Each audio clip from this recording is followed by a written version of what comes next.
Modern Tamil Nadu பார்வையாளருக்கு வணக்கம். தேர்தல் குறித்த செய்திகளுக்கு போவதற்கு முன்பு, விருதுநகர் மாவட்டத்தில் பட்டாசு தொழிற்சாலையில் நடைபெற்ற விபத்தின் காரணமாக 25 பேர் இறந்திருக்கிறார்கள். நம்ம இப்போ பேசிக்கிட்டு இருக்கிற நேரம் வரைக்கும் 25 பேர் இறந்திருப்பதாக தகவல்கள் வருகின்றன. முதல்ல 23 பேர் இறந்திருந்தார்கள். பிறகு தீவிர சிகிச்சைகளை அனுமதிக்கப்பட்டு 2 பேர் இறந்திருக்கிறார்கள் என்கிற தகவல்கள் வருகின்றன. என்ன காரணம் அப்படின்னு சொல்லப்படுகிற பொழுது, எல்லா பட்டாசு தொழிற்சாலைகளுக்கும் இருக்கக்கூடிய பிரச்சனை தான். என்னன்னா, ஒரு குறிப்பிட்ட அளவு ஆட்கள் தான் அங்கே வேலை பார்க்க முடியும், அந்த அளவுக்கு தான் ஸ்பேஸ் இருக்குதுங்கிறப்ப கூடுதலாக பார்ப்பது, பாதுகாப்பற்ற அந்த வேலை அப்படிங்கிறது தான் மிகப்பெரிய காரணமாக இருக்கிறது. தேர்தலை ஒட்டி விடுமுறை வரப்போகிறது அப்படிங்கிறனால இந்த உற்பத்தி அதனால் பாதிக்கப்படக்கூடாதுங்கிறதுக்காக ஞாயிற்றுக்கிழமை வேலை வைத்திருக்கிறார்கள். இது ஒரு மிகப்பெரிய அளவில் ஒரு வன்மையாக கண்டிக்கத்தக்க ஒன்று. ஏன்னா, அந்த சிவகாசி விருதுநகரை பொறுத்த வரைக்கும் இந்த பட்டாசு தொழிற்சாலை விபத்துகள் என்பது தொடர்கதையாகவே ஆகி கொண்டிருக்கிற சூழலில் அதற்கு முற்றுப்புள்ளி வைக்க வேண்டியதுங்கிறது மிக மிக முக்கியம் அப்படிங்கிறத வலியுறுத்திக் கொள்வோம். இறந்த அனைவருக்கும் நம்முடைய ஆழ்ந்த அஞ்சலிகளையும் அவருடைய குடும்பங்களுக்கு நம்முடைய இரங்கலையும் தெரிவித்துக் கொள்ளும். ஷோக்குள்ள போகுது முச்சந்தி சொன்ன உங்கள் சுகுணாதிவாக. நான் உங்கள் பன்னீர் பெருமாள்.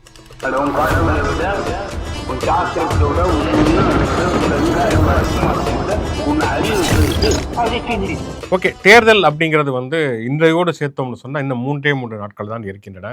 திங்கள், செவ்வாய், புதன், அதுக்கப்புறம் வியாழக்கிழமை தேர்தல்.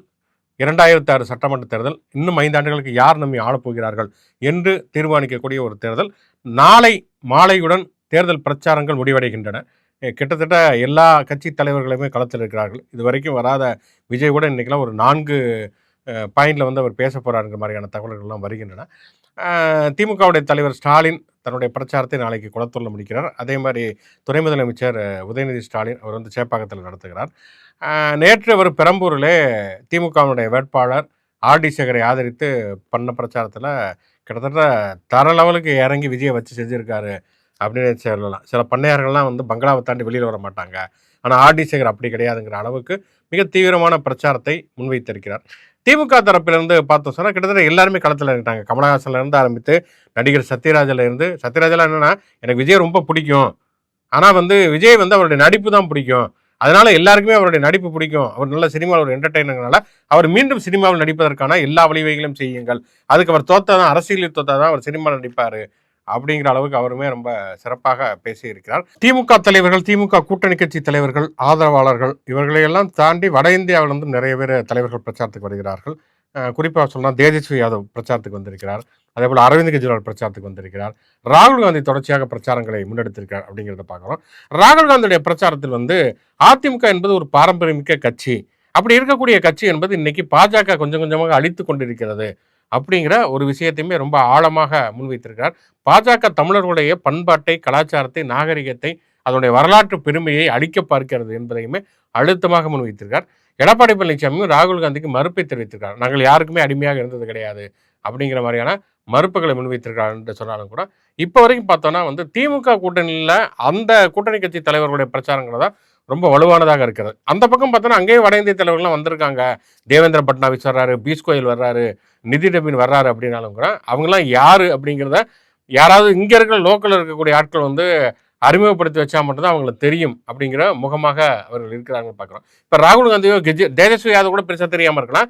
ராகுல் காந்தியோ கெஜ்ரிவாலோ எல்லாருக்குமே தெரிந்த ஒரு முகமாக இருக்கிறது, அல்லது குறைந்தபட்சம் பெயர்களாவது கேள்விப்பட்ட பரிச்சயமான பெயர்களாக இருக்கும். அப்படிங்கிறப்ப இப்போது வரைக்கும் திமுக, அதிமுக இந்த 2 கூட்டணிகளில் பார்க்குறப்ப திமுக பிரச்சாரத்தில் முந்துகிறது அப்படின்னே சொல்லலாம். அதிமுக அணியில் இருக்கக்கூடிய கூட்டணி கட்சி தலைவர்களுடைய பிரச்சாரம் அப்படிங்கிறதும் எங்கேயுமே பெருசாக எடுபடலை. தமிழ்நாட்டுக்குள்ளே இப்போ அண்ணாமலை இருந்தப்போ கூட பாஜகவுடைய பிரச்சாரம்லாம் கொஞ்சம் லைம்லைட்டில் வந்துக்கிட்டே இருக்கிறோம். ஆனால் இப்போ நயினார் நாகேந்திரா ஒரு சாத்தூரில் தான் பிரச்சாரம் பண்ணுறாரா, இல்லை தமிழ்நாடு முழுக்க பிரச்சாரம் பண்ணுறாரா அப்படிங்கிறது பெருசாக தெரியல. அதோடைய மற்ற அன்புமணி ராமதாஸுக்கும் அவங்க மனைவியுடைய பிரச்சாரத்தையும் விட அவங்க பொண்ணுங்க பிரச்சாரம் தான் நியூஸில் வருது. மொத்தமாகவே கூட போன தடவை தர்மபுரியில் இருந்தப்ப அது ரசிக்கப்பட்டது. ஆமாம், இப்போ கிண்டல் அடிக்கப்படுது அந்த பிரச்சாரம். இவங்க குடும்ப பிரச்சனை உட்காந்து இங்கே பேசிட்டு இருக்காங்க. அதே மாதிரி ஒட்டு மொத்தமாக பார்க்குறப்ப எடப்பாடி பழனிசாமி மட்டும்தான் ஓரளவு தமிழ்நாடு முழுக்க சுற்றிக்கிட்டு இருக்கக்கூடிய ஒரு ஆளாக அந்த கூட்டணியில் பார்க்கப்படுறாரு. ஆமாம், அதனால் அவருக்கு வாழ்த்துக்களை தெரிவித்துக் கொள்கிறோம். எலெக்ஷனுக்கு பிறகு இன்னும் உடல்நலத்தை கவனிப்பதற்கு நிறைய ஓய்வுகள் கிடைக்கும் அப்படின்னு நம்புவோம்.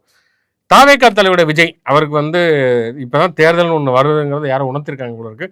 கடைசி 2-3 நாட்களில் மட்டும்தான் கொஞ்சம் தீவிரமாகன்னா மற்றவங்கள கம்பேர் பண்ணால் அது பெரிய தீவிரம் கிடையாது. ஆனால் அவரையே அவரோட கம்பேர் பண்ணோம்னா கண்டிப்பாக அது தீவிரம் அப்படின்னு சொல்லலாம். நேற்றுலாம் திருச்சி கிழக்குக்கு போனவர் மும்மத பிரார்த்தனைகளை நிறைவேற்றி இருக்கிறார்.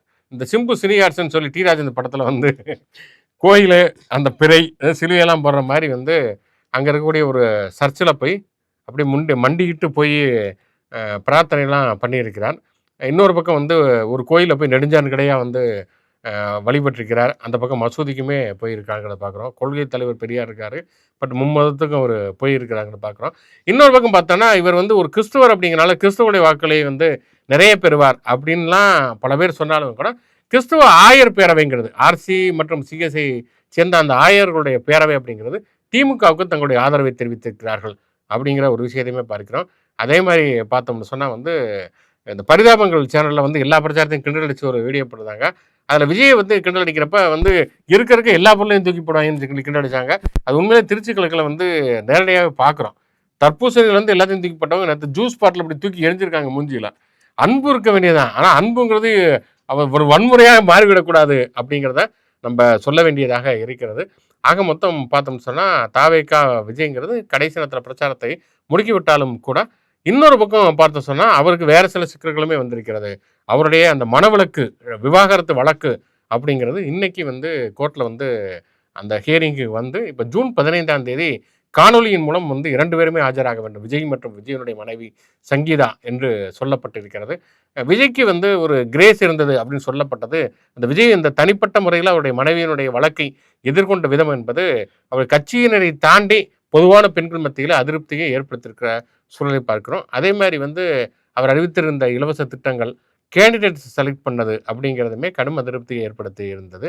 அப்படி இருக்கக்கூடிய சூழலில் இப்போ வந்து புதுதாக வந்து திருவள்ளூர் தாவேகாவுடைய கேண்டிடேட் டாக்டர் அருண் என்பவர் அவர் வந்து ஒரு பெண்ணை வந்து குறிப்பாக நடிகை ஒருத்தங்களை ஏமாற்றி அவங்களை வந்து கருக்கலைப்புக்கு உள்ளாக்கினார் என்று சொல்லி அந்த நடிகை சாந்தினிங்கிற ஒரு நடிகை அவங்களே வந்து வீடியோ வெளியிட்டு இருக்கிறார்கள் அப்படிங்கிறதையுமே பார்க்கிறோம்.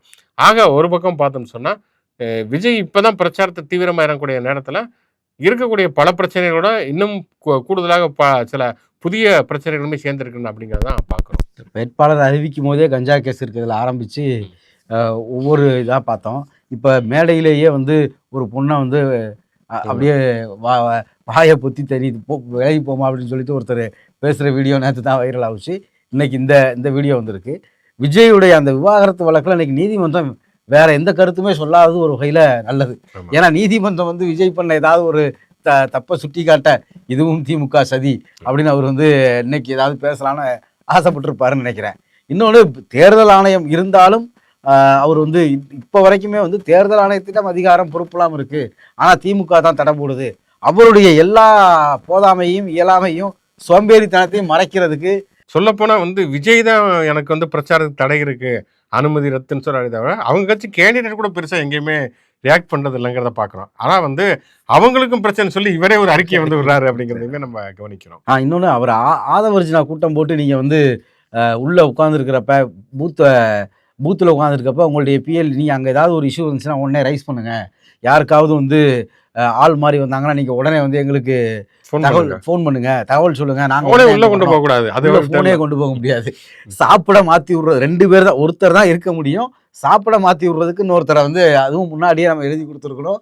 இவங்க 2 பேர் மட்டும்தான் அங்கே உள்ளே போக முடியும். தகவலை அவங்க மாறி மாறி வந்து வெளியே தான் சொல்ல முடியுமே தவிர அங்கேருந்து ஃபோன் பண்ண முடியாது.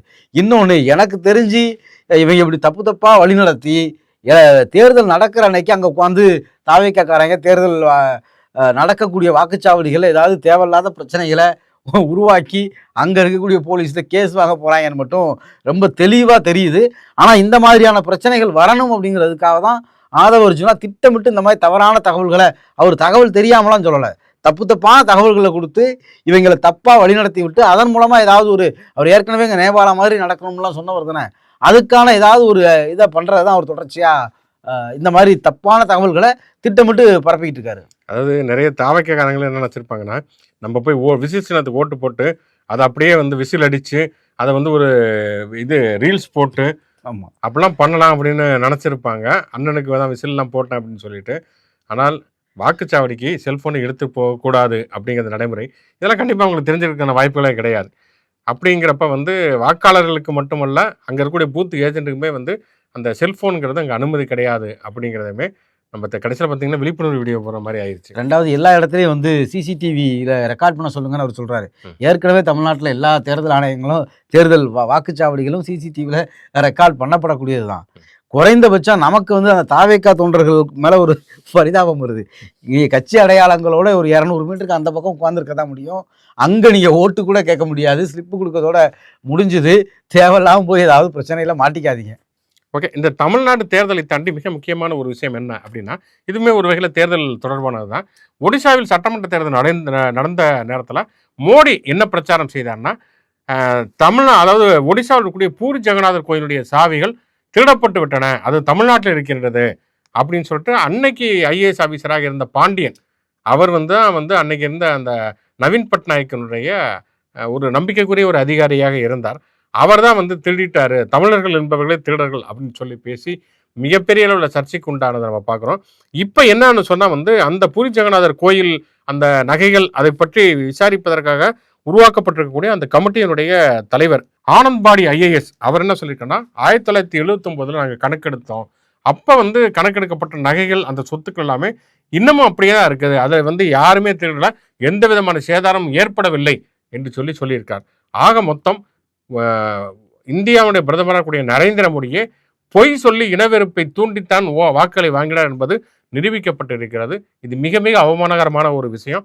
கண்டிப்பாக இப்படிலாம் வந்து பண்ணதுனால தான் தமிழ்நாட்டில் ஓட ஓட பாஜகவை துரத்தி அடிக்கிறாங்க அப்படிங்கிறத வந்து இனிமேலாவது மோடி அவர்கள் உணர்ந்து கொள்ள வேண்டும்.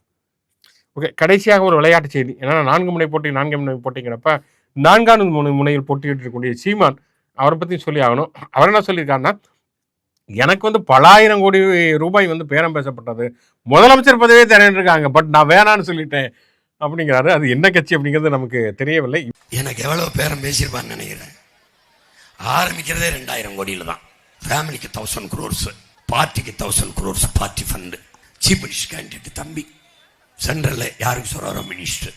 உங்கள் பிள்ளைகள் நாங்கள் வந்திருப்பது பதவிக்காக அல்ல, என் மக்களின் உதவிக்காக. இவருக்கு முதலமைச்சர் பதவியை கொடுக்குற அளவுக்கு சின்ன கட்சியாக இருந்ததுன்னா கண்டிப்பாக தேர்தல் வெற்றி பெறுவதற்கான வாய்ப்புகளே கிடையாது. அப்படி இருக்கக்கூடிய திமுகவோ அதிமுகவோ சீமான் முதலமைச்சர் ஆகணும், அல்லது தாவேக்காவே கூட சீமான் முதலமைச்சர் ஆகணும்னு சொல்லி சீட்டு கொடுப்பதற்கான வாய்ப்புகளே கிடையாது. அது ஏதோ வந்து நாம் தமிழர் கட்சியோட ஒரு சின்ன கட்சியாக இருந்திருக்கணும். அப்படிங்கிறப்ப அந்த கட்சிக்கு வந்து கூட்டணி வைத்து அந்த கட்சி பல ஆயிரம் கோடி ரூபாய் வச்சிருக்கு அப்படிங்கிறதே மிகப்பெரிய அதிர்ச்சியாக இருக்கிறது. ஆனாலும் சீமானுடைய இந்த மாதிரியான நகைச்சுவை பிரச்சாரங்கள் தான் அவ்வப்போது நம்ம வந்து என்டர்டெயின் செய்கிறதுங்கிற அளவில் அவருக்கு நம்முடைய வாழ்த்துக்களை தெரிவித்துக் கொள்வோம். இன்னமும் 3 நாட்கள் தான் இருக்கிறதுங்கிறப்ப கண்டிப்பாக சிந்தித்து இந்த தேர்தலில் யாருக்கு வாக்களித்தால் தமிழ்நாடு காப்பாற்றப்படும், நம்முடைய தலைமுறை காப்பாற்றப்படும் என்பதை சிந்தியுங்கள்.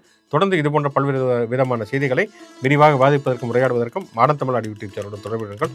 முச்சன்ஸும் லைக் பண்ணுங்கள், கமெண்ட் பண்ணுங்கள், உங்கள் நண்பர்களுக்கு ஷேர் பண்ணுங்கள், உங்களுடைய சமூக வலைதள பக்கங்களில் ஷேர் பண்ணுங்கள். மீண்டும் உங்களுக்கு சந்திப்போம். நன்றி.